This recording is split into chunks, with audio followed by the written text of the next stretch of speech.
DK ಪಟ್ಟಾಭಿಷೇಕಕ್ಕೆ ಸಂಬಂಧಿಸಿದ ಅತಿ ದೊಡ್ಡ ಸ್ಟೋರಿ ಇದು. ಡಿಕೆ ಪದಗ್ರಹಣಕ್ಕೆ ಡೇಟ್, ಟೈಮ್, ಪ್ಲೇಸ್ ಫಿಕ್ಸ್ ಆಗಿದೆ.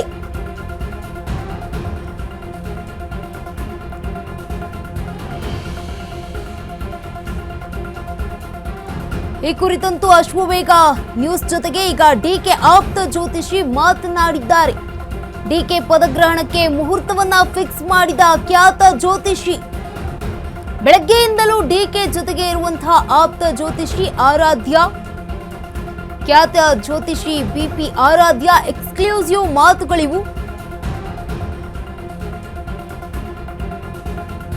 ಡಿಕೆ ಪಟ್ಟಾಭಿಷೇಕಕ್ಕೆ ಸಂಬಂಧಿಸಿದ ಅತಿ ದೊಡ್ಡ ಸ್ಟೋರಿ ಇದು. ಡಿಕೆ ಪದಗ್ರಹಣಕ್ಕೆ ಟೈಮ್, ಡೇಟ್ ಹಾಗೆ ಪ್ಲೇಸ್ ಅನ್ನ ಕೂಡ ಫಿಕ್ಸ್ ಮಾಡಲಾಗಿದೆ. ಅಶ್ವವೇಗ ನ್ಯೂಸ್ ಜೊತೆಗೆ ಈಗ ಡಿಕೆ ಆಪ್ತ ಜ್ಯೋತಿಷಿ ಮಾತುಗಳನ್ನಾಡಿದ್ದಾರೆ, ಎಕ್ಸ್ಕ್ಲೂಸಿವ್ ಮಾತುಗಳನ್ನ ಹಂಚಿಕೊಂಡಿದ್ದಾರೆ. ಡಿಕೆ ಪದಗ್ರಹಣಕ್ಕೆ ಮುಹೂರ್ತ ಫಿಕ್ಸ್ ಮಾಡಿದ್ದು ಖ್ಯಾತ ಜ್ಯೋತಿಷಿ. ಇವರು ಕೂಡ ಬೆಳಗ್ಗೆಯಿಂದಲೂ ಡಿಕೆ ಜೊತೆಗೆ ಇರುವಂತಹ ಆಪ್ತ ಜ್ಯೋತಿಷಿ ಆರಾಧ್ಯ ಅವರು, ಖ್ಯಾತ ಜ್ಯೋತಿಷಿ ಬಿಪಿ ಆರಾಧ್ಯ ಅವರ ಎಕ್ಸ್ಕ್ಲೂಸಿವ್ ಮಾತುಗಳು ಈಗ ಅಶ್ವವೇಗ ನ್ಯೂಸ್ನಲ್ಲಿ. ಇದೀಗ ಡಿಕೆ ಪಟ್ಟಾಭಿಷೇಕಕ್ಕೆ ಸಂಬಂಧಿಸಿದ ಅತಿ ದೊಡ್ಡ ಸ್ಟೋರಿನ ನಾವು ಹೇಳ್ತಾ ಇದ್ದೀವಿ. ಡಿಕೆ ಪದಗ್ರಹಣಕ್ಕೆ ಇದೀಗ ಡೇಟ್, ಟೈಮ್, ಪ್ಲೇಸ್ ಕೂಡ ಫಿಕ್ಸ್ ಆಗಿದೆ. ಅಶ್ವವೇಗ ನ್ಯೂಸ್ ಜೊತೆಗೆ ಡಿಕೆ ಆಪ್ತ ಜ್ಯೋತಿಷಿ ಮಾತುಗಳನ್ನಾಡಿದ್ದಾರೆ. ಈ ಕುರಿತಂತಾಗಿ ಡಿಕೆ ಪದಗ್ರಹಣಕ್ಕೆ ಸಂಬಂಧಪಟ್ಟಂತೆ ಮಾಹಿತಿಯನ್ನ ಹಂಚಿಕೊಂಡಿದ್ದಾರೆ. ಅತಿ ದೊಡ್ಡ ಸುದ್ದಿ ಇದು. ಎಲ್ಲಿ, ಯಾವಾಗ, ಹೇಗೆ ಆಗತ್ತೆ ಡಿಕೆ ಶಿವಕುಮಾರ್ ಅವರ ಪದಗ್ರಹಣಕ್ಕೆ ಟೈಮ್ ಅನ್ನ ಹಾಗೆ ಡೇಟ್ ಅನ್ನ ಜೊತೆಗೆ ಪ್ಲೇಸ್ ಅನ್ನ ಫಿಕ್ಸ್ ಮಾಡಿದಂಥವ್ರು ಇವರೇ. ಅಶ್ವವೇಗ ನ್ಯೂಸ್ ಜೊತೆಗೆ ಡಿಕೆ ಶಿವಕುಮಾರ್ ಅವರ ಆಪ್ತ ಜ್ಯೋತಿಷಿಯವರು ಮಾತುಗಳನ್ನಾಡಿದ್ದಾರೆ. ಜೂನ್ 3ರಂದು ಡಿಕೆ ಶಿವಕುಮಾರ್ ಅವರ ಪಟ್ಟಾಭಿಷೇಕ. ಸಂಜೆ 5:15ಕ್ಕೆ ಸಿಎಂ ಆಗಿ ಡಿಕೆ ಶಿವಕುಮಾರ್ ಪ್ರಮಾಣ ವಚನ ಸ್ವೀಕಾರ ಮಾಡಲಿದ್ದಾರೆ. ಲೋಕಭವನದಲ್ಲಿ ಡಿಕೆ ಶಿವಕುಮಾರ್ ಪ್ರಮಾಣ ವಚನ. ಪದಗ್ರಹಣಕ್ಕೆ ವಿಧಾನಸೌಧದ ಮೆಟ್ಟಿಲುಗಳು ಸರಿ ಇಲ್ಲ ಅಂತ ಹೇಳಿದ್ದಾರೆ. ಹೀಗಾಗಿಯೇ ಲೋಕಭವನದಲ್ಲಿ ಪ್ರಮಾಣ ವಚನ ನಡೆಯೋದು ಗ್ಯಾರಂಟಿ. ವಿಧಾನಸೌಧದಲ್ಲಿ ಅಧಿಕಾರ ಸ್ವೀಕರಿಸಿದ ಯಾರೂ ಕೂಡ ಪೂರ್ಣಾವಧಿಯನ್ನ ಪೂರೈಸಿಲ್ಲ. ಹೀಗಾಗಿ ವಿಧಾನಸೌಧದ ಮೆಟ್ಟಿಲುಗಳ ಬದಲಾಗಿ ಲೋಕಭವನದಲ್ಲಿ ಪ್ರಮಾಣ ವಚನ ಸ್ವೀಕಾರ ಆಗುತ್ತೆ. ಈ ಬಾರಿ ಮಾತ್ರ ಅಲ್ಲ ನೋಡಿ, ಮುಂದಿನ ಬಾರಿಯೂ ಕೂಡ ಡಿಕೆ ಶಿವಕುಮಾರ್ ಅವರೇ ಸಿಎಂ ಆಗಿರಲಿದ್ದಾರೆ. ಅಶ್ವವೇಗ ನ್ಯೂಸ್ ಜೊತೆಗೆ ಡಿಕೆ ಆಪ್ತ ಜ್ಯೋತಿಷಿ ಬಿಪಿ ಆರಾಧ್ಯ ಅವರ ಎಕ್ಸ್ಕ್ಲೂಸಿವ್ ಮಾತುಗಳಿವು. ಹಂಚಿಕೊಂಡಿದ್ದಾರೆ ಮಾಹಿತಿಯನ್ನ. ಜೂನ್ 3ರಂದು ಡಿಕೆ ಶಿವಕುಮಾರ್ ಅವರ ಪಟ್ಟಾಭಿಷೇಕ ನಡೆಯುತ್ತೆ. ಸಂಜೆ 5:15ಕ್ಕೆ ಸಿಎಂ ಆಗಿ ಡಿಕೆ ಶಿವಕುಮಾರ್ ಅವರು ಪ್ರಮಾಣ ವಚನ ಸ್ವೀಕಾರ ಮಾಡಲಿದ್ದಾರೆ. ಲೋಕಭವನದಲ್ಲಿ ಈ ಒಂದು ಕಾರ್ಯಕ್ರಮ ನಡೆಯುತ್ತೆ. ಡಿಕೆ ಶಿವಕುಮಾರ್ ಅವರ ಪ್ರಮಾಣ ವಚನ ನಡೆಯುತ್ತೆ.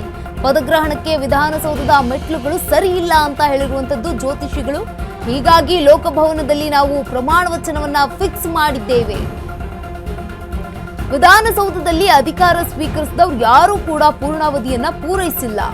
ಹೀಗಾಗಿ ವಿಧಾನಸೌಧದ ಮೆಟ್ಟಿಲು ಬದಲಾಗಿ ನಾವು ಲೋಕಭವನದಲ್ಲಿ ಪ್ರಮಾಣ ವಚನಕ್ಕೆ ಸಿದ್ಧತೆ ಮಾಡ್ಕೊಳ್ತಾ ಇದ್ದೀವಿ. ಈ ಬಾರಿ ಮಾತ್ರ ಅಲ್ಲ, ಮುಂದಿನ ಬಾರಿಯೂ ಕೂಡ ಡಿಕೆ ಶಿವಕುಮಾರ್ ಅವರೇ ಸಿಎಂ ಆಗಿರ್ತಾರೆ ಅಂತ ಅಶ್ವವೇಗ ನ್ಯೂಸ್ ಜೊತೆಗೆ ಡಿಕೆ ಆಪ್ತ ಜ್ಯೋತಿಷಿ ಬಿಪಿ ಆರಾಧ್ಯ ಅವರು ಎಕ್ಸ್ಕ್ಲೂಸಿವ್ ಮಾತುಗಳನ್ನಾಡಿದ್ದು ಈ ಕುರಿತಂತಾಗಿ ಮಾತನಾಡಿದ್ದಾರೆ. ಜೂನ್ 3ರಂದು ಡಿಕೆ ಶಿವಕುಮಾರ್ ಅವರ ಪಟ್ಟಾಭಿಷೇಕ ಆಗುತ್ತೆ.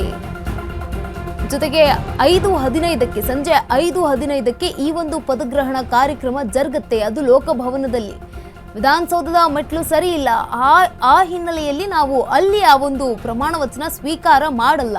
ವಿಧಾನಸೌಧದಲ್ಲಿ ಯಾರ್ಯಾರು ಪ್ರಮಾಣ ವಚನ ಸ್ವೀಕಾರ ಮಾಡಿದ್ದಾರಲ್ಲ ಅವ್ರು ಯಾರು ಕೂಡ ಪೂರ್ಣಾವಧಿಯವರೆಗೂ ಕೂಡ ಅವರು ನಿಂತಿಲ್ಲ, ಕೆಲಸ ಮಾಡಿಲ್ಲ, ಹಾಗೆ ಸಿಎಂ ಆಗಿಲ್ಲ, ಪೂರ್ತಿಯಾಗಿ ಅವರು ಒಂದು ಸೇವೆಯನ್ನ ಸಲ್ಲಿಸಿಲ್ಲ.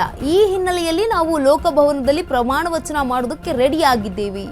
ಈ ರೀತಿಯಾಗಿ ಮಾಹಿತಿಯನ್ನ ಹಂಚಿಕೊಂಡಿರುವಂತದ್ದು ಜ್ಯೋತಿಷಿ ಬಿಪಿ ಆರಾಧ್ಯ ಅವರು ಎಕ್ಸ್ಕ್ಲೂಸಿವ್ ಮಾತುಗಳನ್ನಾಡಿದ್ದಾರೆ.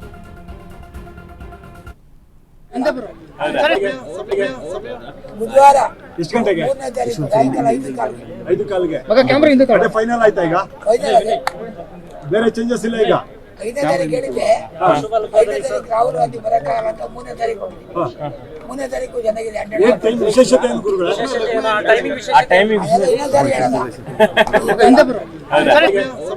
ಬುಧವಾರ ಎಷ್ಟು ಗಂಟೆಗೆ? 3ನೇ ತಾರೀಕು ಸಾಯಂಕಾಲ 5 ಕಾಲಿಗೆ 5 ಕಾಲ್ಗೆ. ಅದೇ ಫೈನಲ್ ಆಯ್ತಾ ಈಗ? ಫೈನಲ್ ಅದೇ. ಬೇರೆ ಚೇಂಜಸ್ ಇಲ್ಲ ಈಗ? 5ನೇ ತಾರೀಕು ಹೇಳಿದ್ದೆ 5ನೇ ತಾರೀಕು ರಾಹುಲ್ ಗಾಂಧಿ ಬರಕ್ಕಾಗಲ್ಲ ಅಂತ 3ನೇ ತಾರೀಕು ಹೋಗ್ತೀನಿ. 3ನೇ ತಾರೀಕು ಜನಗಿದೆ ಏನ್ ಟೈಮ್ ವಿಶೇಷತೆ ಏನು ಗುರುಗಳೇ? ಇನ್ನೊಂದ್ಸಾರಿ ಹೇಳೋಣ. ಬುಧವಾರ ಎಷ್ಟು ಗಂಟೆಗೆ? 3ನೇ ತಾರೀಕು ಸಾಯಂಕಾಲ 5 ಕಾಲಿಗೆ 5 ಕಾಲ್ಗೆ. ಅದೇ ಫೈನಲ್ ಆಯ್ತಾ ಈಗ? ಫೈನಲ್ ಅದೇ. ಬೇರೆ ಚೇಂಜಸ್ ಇಲ್ಲ ಈಗ? 5ನೇ ತಾರೀಕು ಹೇಳಿದ್ದೆ 5ನೇ ತಾರೀಕು ರಾಹುಲ್ ಗಾಂಧಿ ಬರಕ್ಕಾಗಲ್ಲ ಅಂತ 3ನೇ ತಾರೀಕು ಹೋಗ್ತೀನಿ. 3ನೇ ತಾರೀಕು ಜನಗಿದೆ ಏನ್ ಟೈಮ್ ವಿಶೇಷತೆ ಏನು ಗುರುಗಳೇ? ಇನ್ನೊಂದ್ಸಾರಿ ಹೇಳೋಣ.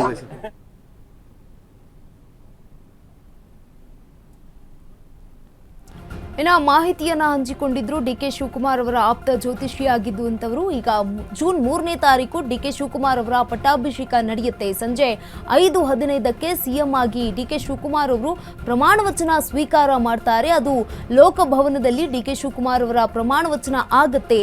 ರಾಹುಲ್ ಗಾಂಧಿ ಅವರು ಬಾರದ ಕಾರಣ ಅಂದ್ರೆ 5ನೇ ತಾರೀಕು ಬರೋದಕ್ಕೆ ಆಗೋದಿಲ್ಲ, ಹಾಗಾಗಿ 3ನೇ ತಾರೀಕು ಇಟ್ಕೊಂಡಿರುವಂತದ್ದು ಅನ್ನುವ ಮಾಹಿತಿಯನ್ನ ನೀಡಿದ್ದಾರೆ.